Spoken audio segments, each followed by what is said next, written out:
Because what happened for me is that alarm would go off and I'd feel the wave of anxiety because I'm 800 grand in debt. I'm basically feel like my life is about to implode. And so what do? So welcome to the My Legacy podcast, where we help you create a living legacy and a fulfilled life. One of the things that makes this podcast special is that we don't just meet extraordinary individuals, we meet the people who know them best. These are the ones who've shared their highs, their lows, and everything in between, giving us deeper insights and understanding into what truly shapes who they are and the legacy they are creating. Mel Robbins, you've brought someone remarkable with you today, your daughter Sawyer. Would you do us the honor of introducing her to our audience? Oh my God, I'm going to start crying.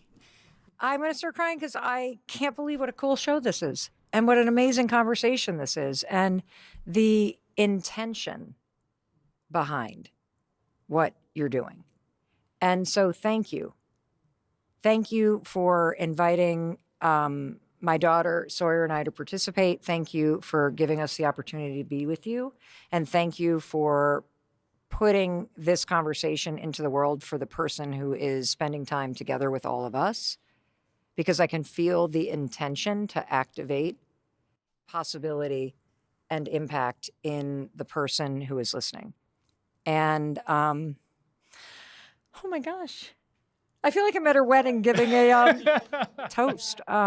So it is my honor to introduce you to one of the most tenacious, loyal, brilliant, and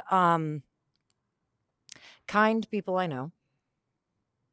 She is a real bitch. Am I allowed to say that word? When she's hungry or when things aren't organized.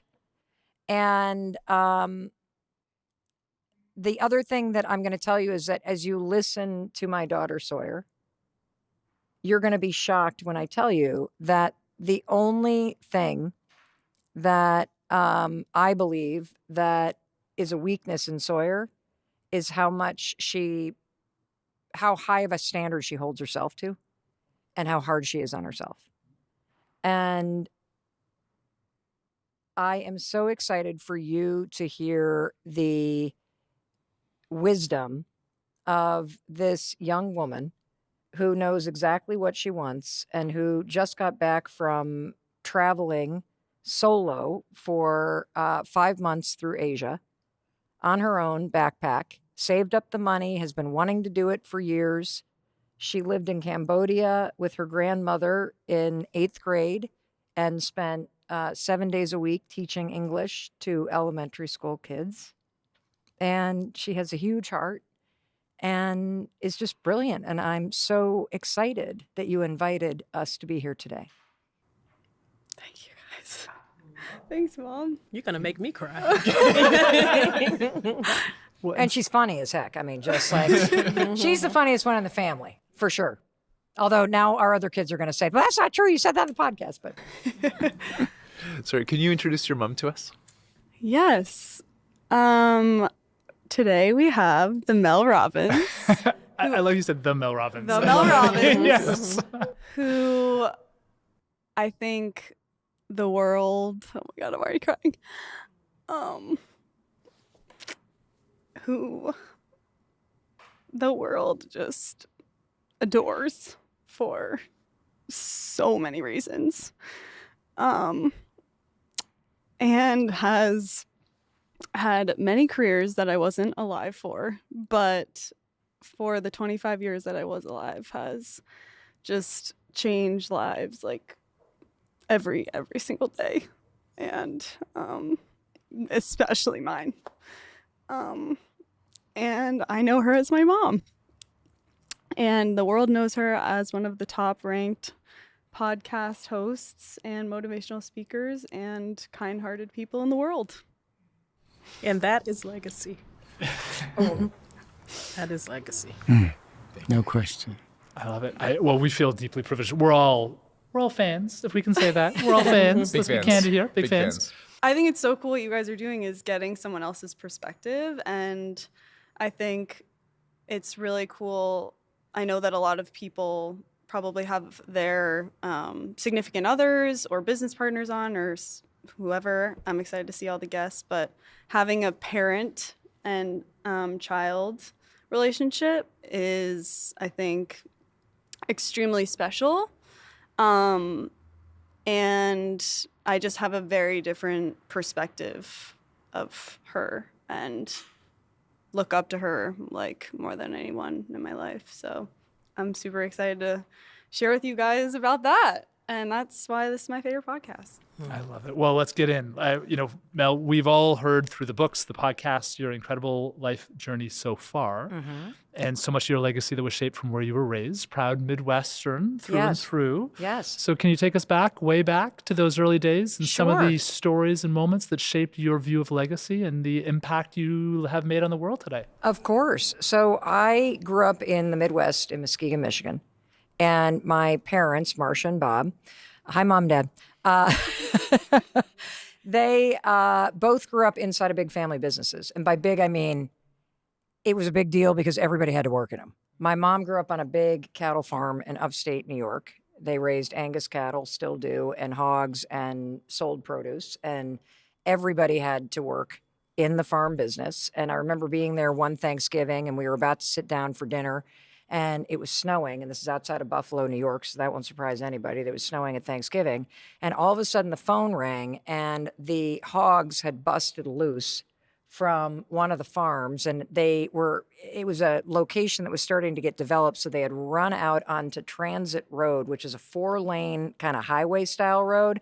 And so that just meant everybody's now up at the table, and we're all pulling on the coats, and we're heading off to go gather up all the hogs. And my dad grew up, his father was an immigrant from Austria and then served in the Navy here. And my grandmother grew up in Ohio in a coal mining town and met my grandfather because she was basically shipped out to the East Coast to answer an ad for wealthy people that were looking for maids. And they met very young, and my grandfather went into the Navy. And then when he came back, they both started working in a bakery. And over time, they ended up, just doing an earn-out and taking over the bakery in downtown Chatham, New Jersey. And my dad grew up working in the bakery.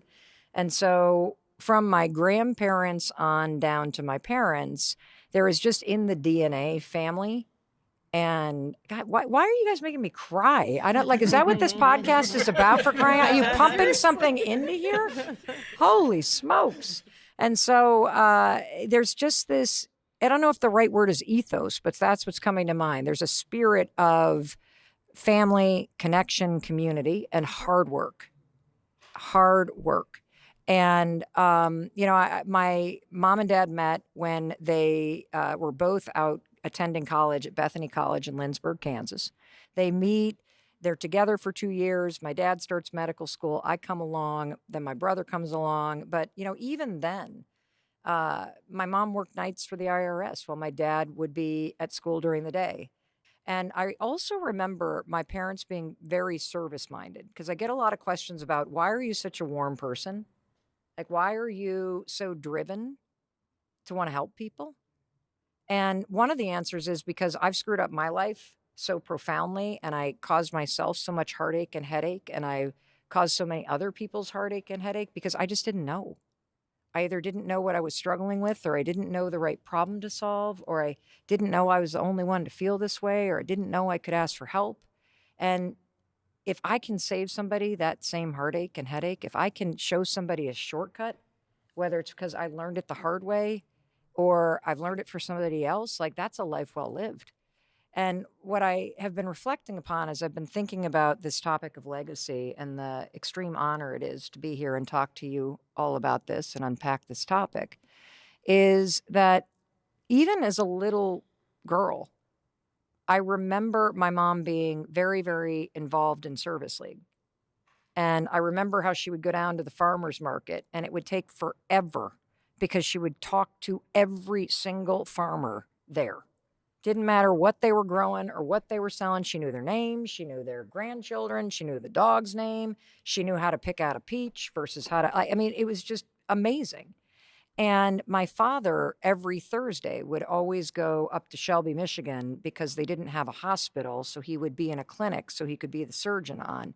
And so there was always just this service-minded thing. And the other thing that really struck me is I remember my mom's got a lot of moxie. And I really get a lot of my gumption to just try things from her. And I remember at one point, she and her best friend, Susie, decided they were going to open a store in downtown Muskegon, Michigan. And they weren't going to do it in the mall because she wanted to do it her way, which I just love. And so she opened it, a block away from the mall, and it was a kitchen gourmet store. Now, I'm talking 1982. This was before the big stores. This was before flavored coffee was a thing. And it was during the time of Tupperware parties. Yes, probably. yes, ma'am. That's But, right. yeah, That's like- right. That's right. And so she's like, I just want to do this thing. I remember they went to the bank that my parents banked, and my mom and Susie walked in, and they were just looking for a small line of credit to start this little business, right? And they were going to go to the Chicago gift show, and they knew what they were going to get because they were both big cooks, and they were all excited to sell the vanilla coffee because they didn't have that in Muskegon, Michigan. So they go to the bank where we have all of our banking, like everything, the mortgage, the bank, everything. And so my mom and Susie walk in there, and Susie's a customer too with her husband. And they go to apply for a loan, and they're filling out the paperwork, and the people are like, this should be no problem. And then all of a sudden they say, well, you're just going to have your husband's cosign. Yes. Ooh. Yes. My mom. Hi, Mom. My mom stood up, walked over to the teller, and proceeded to start to close the counts one by one. Wow. Because she was a cosigner on every account. I'll tell you what, she got that loan. And so it also just struck me that in just little ways, you can make a difference in your community. That, you don't get what you don't ask for. And, just kind of the value of putting your head down and chipping away at things over time. How's grandma? Is she as excited and engaged as Mel says?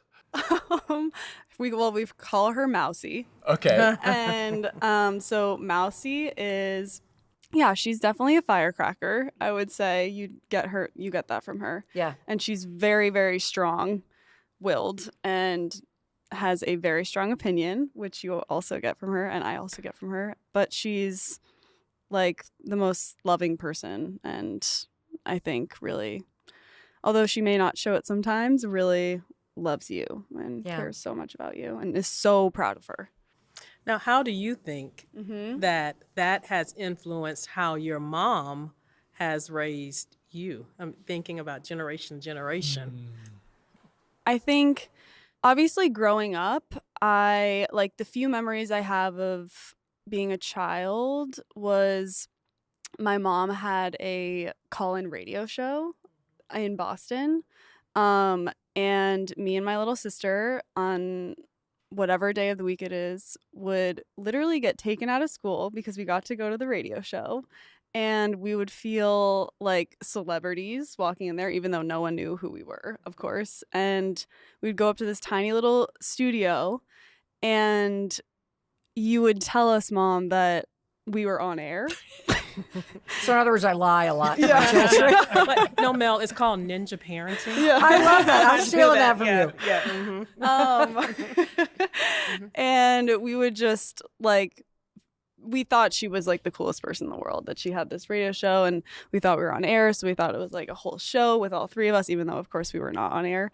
So that was my early memories of her, is she was a radio host. And then I got to high school, and then she really started to get on the road for motivational speaking. And she was pretty much on the road 200 days a year around I was gone. that. She was basically gone in high school. And so I feel that, especially at that time in my life when I really was present to her and what she was doing, and being a moody teenager, I think that really translated through the hard work, and like you have to go and get it. Yeah. And it doesn't come from staying at home or sitting around. And I think that watching her, especially as the oldest daughter, she's also the oldest daughter. I'm I think the oldest daughter. Of course, yes. Oh, Let's yeah. I love everyone who's listening who's an oldest daughter and all daughters. But so anyway, the hard work, that mentality was always at a very young age ingrained in me, and just observing her and observing that she was obviously, like, all my friends' parents, their dad was always gone. And their moms were always at like our soccer games and our lacrosse games, or baking the cupcakes or hosting the sleepovers. And I feel like mom would come, like, she was always gone.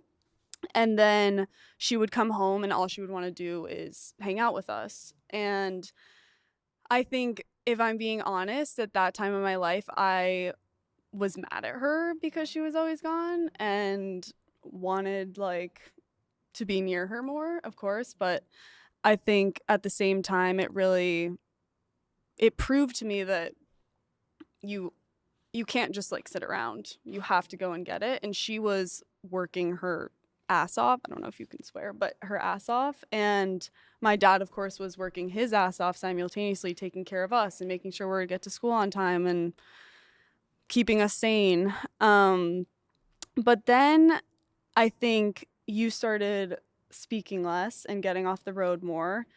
And that is when I think her career really started taking off. And so the way in which I experienced her in her element and her setting, because I was not on the road with her, I was not watching her speeches, is like literally in the grocery store. When people would come up to her, or the cheese man behind the counter would like have a full-blown explosion panic attack because Mel Robbins just walked up. And it was every single person on the street that would come up to her, and the interactions. And that's, I think, where I experienced the whole mentality that you were talking about with Mousy at the farmer's stand, like talking to everyone, because when she's talking to you, she makes you feel like you're the only one in the room. And I think she gives just the like same amount of attention as she's giving all four of you and me to the person who walks up to her on the street from God knows where and wants to tell her entire life story. And she sits with them and hears them, and she always says, no matter what, I have the easy job. I give the advice, but you're the one who actually has to do it. And I think that is so special, because she always finds a way to put it back on them and make them feel like they are a priority. They are the ones that are doing this. And she's just the surrogate for the information and the tools that are, obviously she screwed up her life and then had to figure out and communicate, and does so in such an eloquent, simple way that people actually understand. And so I think that also trickled down through my grandmother, and just like her interactions with everyday people are the most friendly and present, and like, of course, let's take a picture. Of course, like, let me sign this for your mother that you just told me about, and so it's definitely, I think, made me a kinder person. Mel, your career is defined by resilience, determination, leadership, and love. You've also shared that you hit rock bottom, and that was your catalyst for change. Can you tell us about that? You know, Sawyer was very gracious in talking about the good things. There were a lot of bad things. And we have had a lot of, I would call it like invisible distance in our relationship. You know how when you have somebody that you love very deeply and you just wish that you could be closer, you wish you could have more fun, you wish it just sort of was more of a well-oiled machine and not so like, and I screwed up a lot of stuff. I mean, I had ADHD and dyslexia and was not diagnosed till I was 47. And when that happens to you, what you develop is anxiety. And so I had a chronic struggle with anxiety. As a young mom, when Sawyer was born, I had severe postpartum depression. I could barely even hold her for the first 3 months of her life because of the medication and the severity of what I was dealing with. And it impacted our relationship. And when I was 41 years old, I was sitting here listening to Sawyer talking about the radio show, and I'm so thrilled that she has a wonderful memory of it, because that was during a moment in time where my life was falling apart. And when that happens to you as a parent, you do everything that you can to try to shield the reality of what's happening from your children, because that's not their burden to carry. And what was happening for us is my husband had gone into the restaurant business, and it was really good until it wasn't. And at the age of 41, with 3 kids under the age of 10, so, I'm going to have to do the math. You were under 10 years old. We were $800,000 in debt and liens on the house. And I was rising to the moment like a dysfunctional human being. I was drinking myself into the ground. I was blaming everything on my husband, right? Because he tried to do this. And the simplest things, like getting out of bed, opening up bills, asking for help. I couldn't make myself do any of it. And I was the worst parent. I mean, there were times where she would come downstairs, and this I know you do remember, and she would find Chris and I asleep in the living room chair because we had passed out from bourbon, because we were trying to just suppress all the fear because it was just so overwhelming. I mean, when you can barely put gas in the tank and food on the table, I mean, that's a acute level of stress. And then you add on to it the sense that you're failing your kids and you're about to lose everything. And so for me, it was paralysis. And what happened is, I have learned from people who are far smarter that research this. There's a saying in addiction treatment and psychiatry that people only get sober when being drunk is harder than facing the things that you're scared to face. And what I've also learned about myself and human beings in general is people only change when they're ready to change. And if somebody in your life is not changing or they're exhibiting challenging behavior, it's typically because they can't right now. There's some skill that's missing. There's hope that's missing. And for me, that was a big one. What was missing for me is this hope that anything that I did would actually matter. Because when your problems feel that big, like what happens is despair sets in. And it's very hard to motivate yourself when you feel like it's not going to matter anyway. And that's how I felt. And Mel, just a follow-up question. And what did anxiety mean to you? And what does it mean to you today? So anxiety then was this wave that would hit me and paralyze me. It was like being nervous about something, but then you can't turn the nerves off. And anxiety has a purpose. I mean, if you and I are driving down the road and a truck swerves in the lane, your body floods with adrenaline, your heart starts to race, and you immediately turn the wheel. That's anxiety. It's an alarm in your body. And it's playing an important role. It signals you that there's something that you need to pay attention to. Now, I didn't understand that. Nobody does. And so what I, of course, did is I would feel these stressed out feelings, and then I would go up in my head and I would start to cycle. Well, what if this happens? And what if that happens? And when you do that, you make it bigger and bigger and bigger and bigger. And then it becomes not a feeling, but it becomes the state in which you're going through life. And I didn't know what I know now about anxiety. So what I know now about anxiety is this. So if you stop saying, I have anxiety, don't ever say that again. Don't ever say that again, regardless of if somebody's giving you a diagnosis. And I've been diagnosed plenty of times, and I've been medicated plenty of times. But don't ever say again, I have anxiety, because then it becomes your identity. Or would you also say, don't say my anxiety? Yes. My, because that. Yes. Yep. Mm-hmm. Exactly. What you want to say is, I feel anxious about. Yeah. Because now you're labeling the feeling and you're identifying the thing. Because what anxiety actually is it's a crisis in your belief in self. Any moment of uncertainty in your life, whether you are applying for a job or you're, asking somebody out, or you're starting a podcast, or you're opening up bills and you're worried about any moment of uncertainty, you're going to feel that alarm because your body's trying to get you to pay attention, to do something. That's the purpose of it. But when you say, I feel anxious about, now what we can address is the real issue, which is you doubt your capability to face it. And you can always face anything in your life through what you choose to think about and what you do or don't do next. That is where your power is. Wow. And when you allow that alarm to take over, and all of us do because we don't understand, it's just an alarm that's hardwired in your body. And the mistake we all make is we go from the neck up. We go from the neck up and we think about it. You will never cure your anxiety up here because this is where doubt lives. You cure your anxiety in your body. And the definition for anxiety that I like the most comes from Dr. Russell Kennedy, who says that all anxiety is separation anxiety. And what are you separated from? Yourself and from God. Yourself and your power. Yourself and other people. Yourself and your ability to face anything. And how is that part of your source? How is that part of your source? Well, where is your connection to source? It's here. It's not here.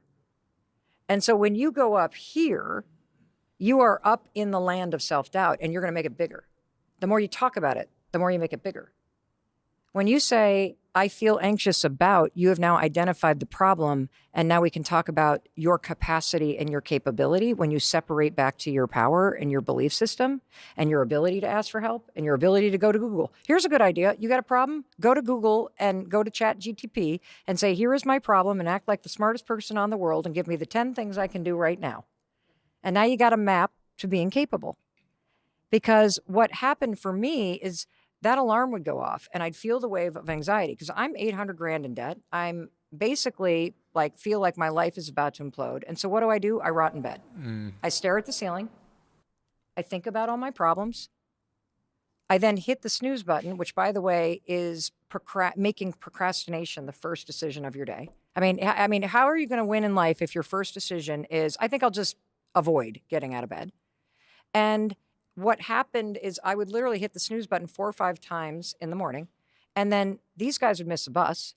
You probably don't remember this, but then I would thank God, and then I would come racing out of the bedroom like a lunatic because they would be waking me up. Bus would be gone. Chris was a very smart man. He didn't want to be there when I woke up. I mean, Martin, right? And so... No comment. Very smart man. You did good. And so, he didn't want to be there when I got up. And so they would be waking me up. And so now I'm yelling at them because I am disconnected from here because I don't understand what anxiety actually is and what it isn't. And I couldn't reconnect with myself. And that's also part of the neurology and the physiology of it. But you can reconnect to yourself. And so they would then miss a bus. Then that's just sent my whole day just down a complete wrong way. And so what happened is I just got this idea that maybe if I moved fast enough when the alarm rang, that I could move fast enough and beat the anxiety. That maybe if the alarm rang and I launched myself out of bed like a rocket ship, literally like NASA, 5, 4, 3, 2, 1, that if I launched myself, maybe I wouldn't be in that bed when the anxiety and the depression and the overwhelm hit. And it worked.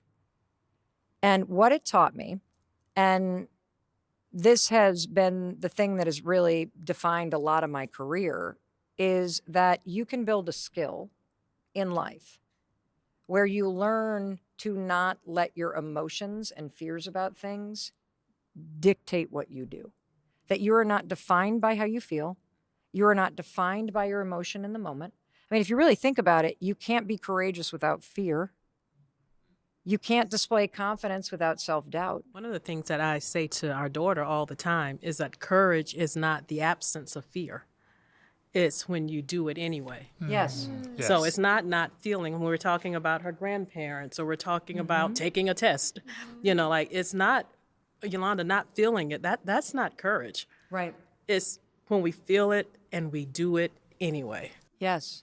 I'm curious though, what was that impetus to make you even say, to come up with the Okay. yeah, Okay. This is so it's like, okay. So I was sitting in my living room and the kids had gone to bed and Chris, again, smart man, nowhere to be found.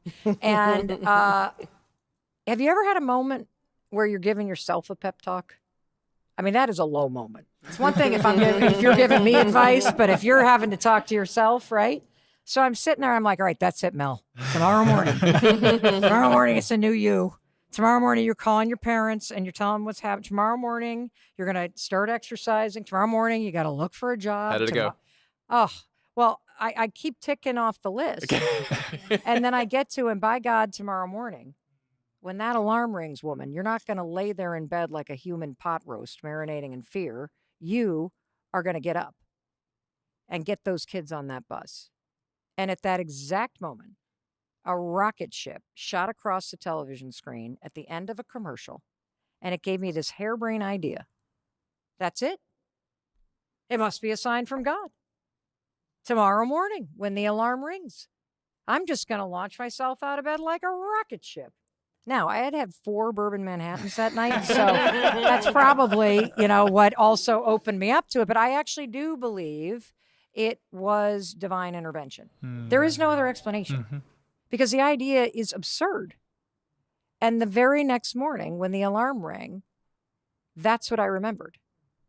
And I tried it and it changed my life. And it led to this belief that you're one decision away from a different life. That you still have to do the work, and 5, 4, 3, 2, 1 is going to help you push through the work. But, I remember when Soy turned to me and she was in 8th grade and she said, I'm going to go back to Cambodia. We had visited her grandmother, who were in 7th grade rather. She was, as a widow, my husband's mom went over to Cambodia and started to volunteer. And we went over to visit her one Christmas. And when we were leaving, Sawyer was like, I'm going to go back. And I'm like, okay, well, that was a pretty big vacation. And, I don't think that's going to happen no, she's like, no, I'm going back next year and I'm going to teach in that school. And I was like, okay. And doubted her. But when I introduced her to you, this is a woman of conviction. And maybe it's also because of the distance that whether it was because I was emotionally unavailable or when we were struggling and my career took off, my ambition was largely about paying bills, largely about getting the kids back into town soccer, largely about restoring all of the savings that we had blown. And so I think it also created in Sawyer this, I can't rely on you anyway. And you can't tell me what to do because you're not around either, or you're not around emotionally. And so it created this, I can do this in her. And I'll be darned, she went to the principal of her school and she worked it out with them.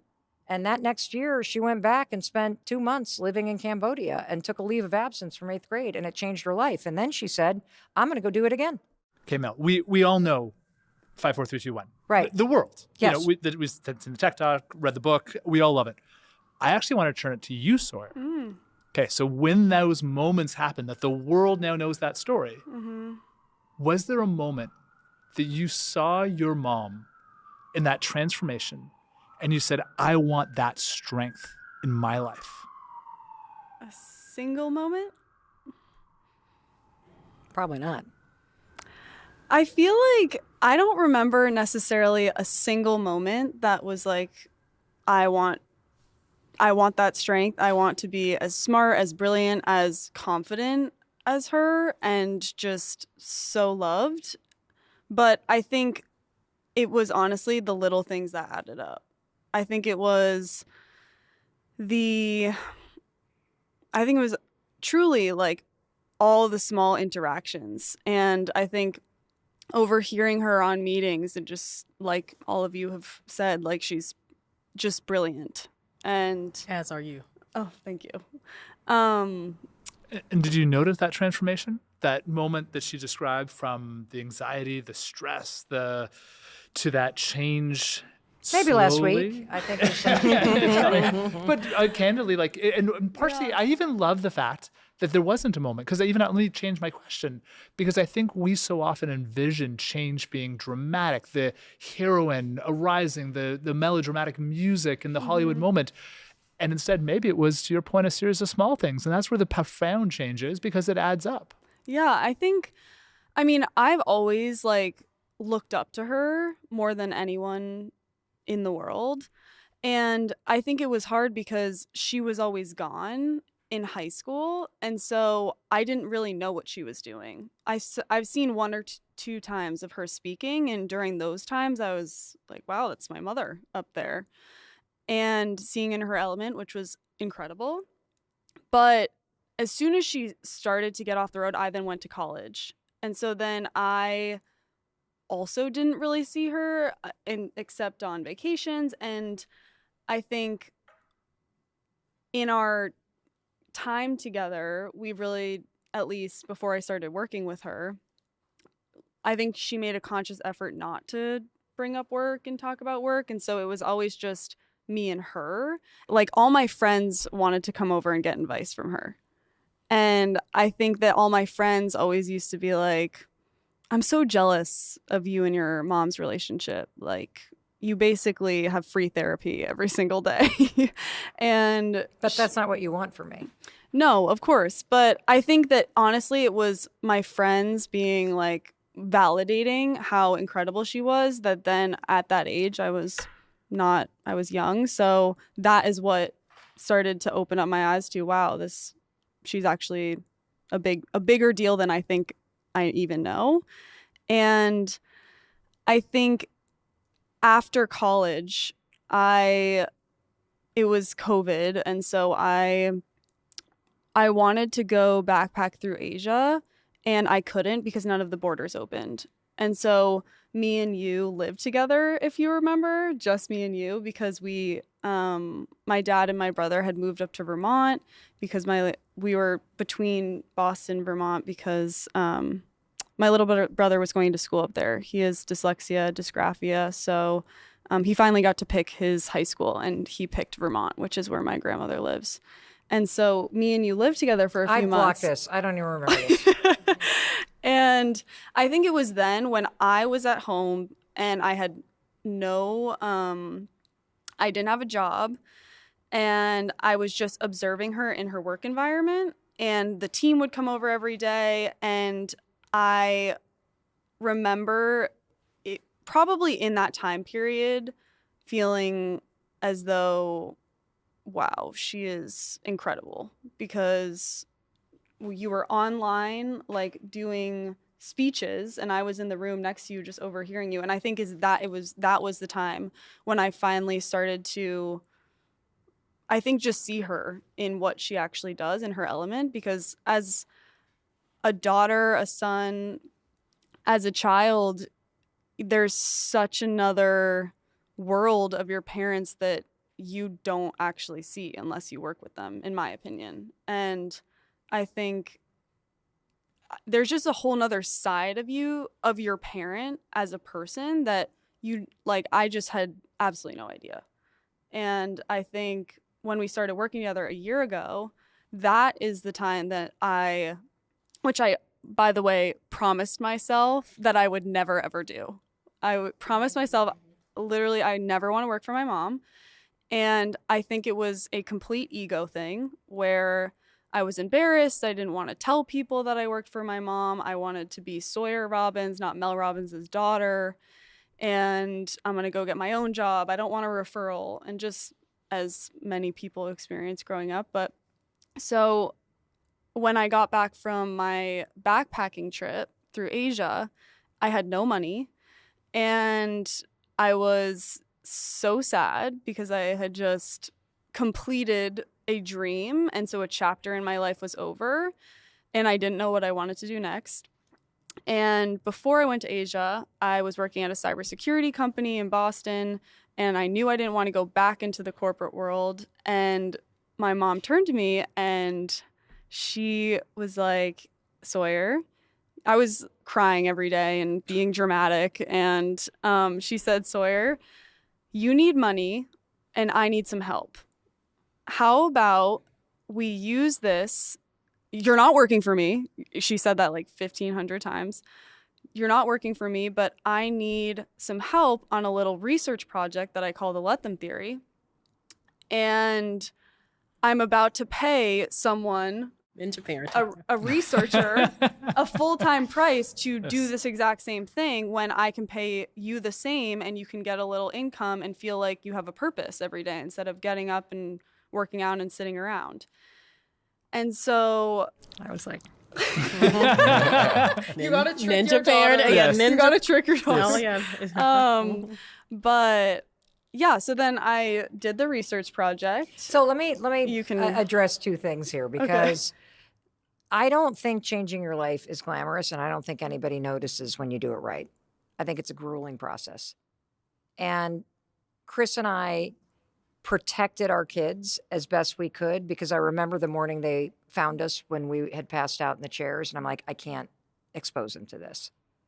I have a responsibility to at least pull it together for them. And